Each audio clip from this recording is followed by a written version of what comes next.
తిరుపతి జిల్లా చిల్లకూరు మండలం తమ్మినపట్నంలో Jindal power plant ఎదుట ఎమ్మెల్యే పాసం సునీల్ కుమార్ నిరసన వ్యక్తం చేశారు. స్థానిక యువతకు ఉద్యోగ అవకాశాలు కల్పించాలని యువతతో కలిసి పవర్ ప్లాంట్ గేట్ ఎదుట బైఠాయించారు. ఎమ్మెల్యే పవర్ ప్లాంట్ ఎదుట బైఠాయించడంతో పోలీసులు పెద్ద ఎత్తున మోహరించారు. ఈ సందర్భంగా ఎమ్మెల్యే మాట్లాడుతూ స్థానిక యువతకు ఉపాధి అవకాశాలు కల్పించాలని కంపెనీ ప్రతినిధులను కోరారు. సిఎస్ఆర్ ఫండ్స్ ని స్థానికులకు ఉపయోగపడేలా ఖర్చు చేయాలని డిమాండ్ చేశారు. పరిశ్రమలకు తాము వ్యతిరేకం కాదని అన్నారు. స్థానికులు భూములను తీసుకుని ఫ్యాక్టరీ నిర్మించి స్థానికులకు అవకాశాలు ఇవ్వరా అని ప్రశ్నించారు. ఈ ధర్నా కార్యక్రమానికి నియోజకవర్గంలోని నలుమూలల నుండి భారీ స్థాయిలో వైసీపీ కార్యకర్తలు, నాయకులు తరలివచ్చారు.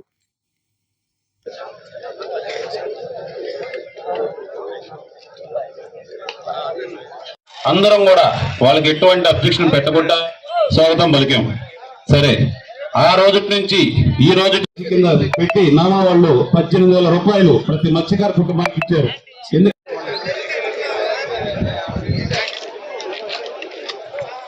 క్యాంప్ అంటారు, డోలో ఇస్తారు, లేదంటే ఒక ఆయింట్మెంట్ ఇస్తారు.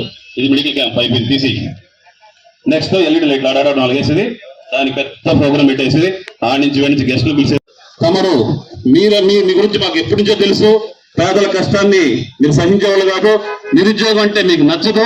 మీరు దయచేసి మా నిరుద్యోగులకు అండగా ఉండి ఇక్కడ నుంచి సిఎస్ఆర్ కింద సంవత్సరానికి 3 కోట్ల రూపాయలు రిలీజ్ అయితే వాళ్ళ ప్లాంట్ లో వచ్చే ఆదాయంలో నుంచి 2% మన సిఎస్ఆర్ పెట్టాలా.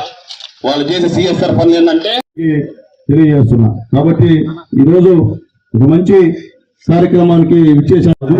నేను చెప్పేది ఒకటే, మా స్థానికమైనటువంటి నిరుద్యోగులకి ఉద్యోగాలు ఇవ్వడానికి ఎక్కువ చేస్తాం తప్ప ఇప్పుడు లేదని చెప్పి నేను తెలియజేస్తూ ఖచ్చితంగా యాజమాన్యం ఇవన్నీ కూడా ఆలోచించి రాబోయే రోజులు ఎక్కడ ఇబ్బంది లేకుండా చేయాలని కోరుకుంటూ, అలాగే రాబోయే ఫ్యాక్టరీ సిటీ మిగతా ఫ్యాక్టరీ చాలా వస్తున్నాయి. వాటిలో కూడా స్థానికులకి మొదటి ప్రపోజల్ ఇచ్చి ఉద్యోగాలు ఇవ్వాలని చెప్పి మేము రిక్వెస్ట్ చేస్తున్నాం.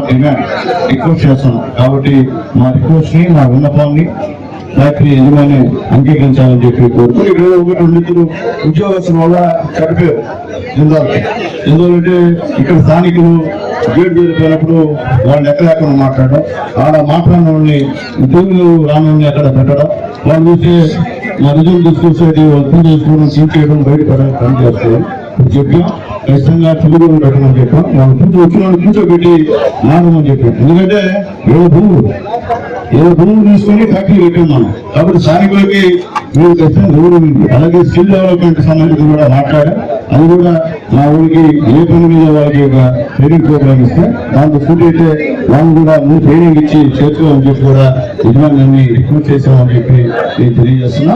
ఈరోజు వచ్చినటువంటి ఎన్డీఏ అందరి నాయకులు కూడా పేరుపడిన ధన్యవాదాలు తెలియజేస్తున్నా. ఒక మాటతో నిరుద్యోగులు ఇబ్బందులు ఉన్నారు, నిరుద్యోగులు న్యాయం చేయాలి రాండే అంటే అందరూ కూడా ఈరోజు వచ్చారు. అదేవిధంగా శాంతియుతంగా ఎక్కడ చిన్న ఇన్స్టిట్యూట్ కాకుండా మేము అందరం కూడా ఈరోజు డిసిప్లిన్ గా ఆ నాయకులందరూ నడుచుకున్నందుకు మా వాళ్ళందరూ కూడా పేరున ధన్యవాదాలు తెలియజేస్తున్నాం. ఎందుకంటే ముందు గాంధీ గారి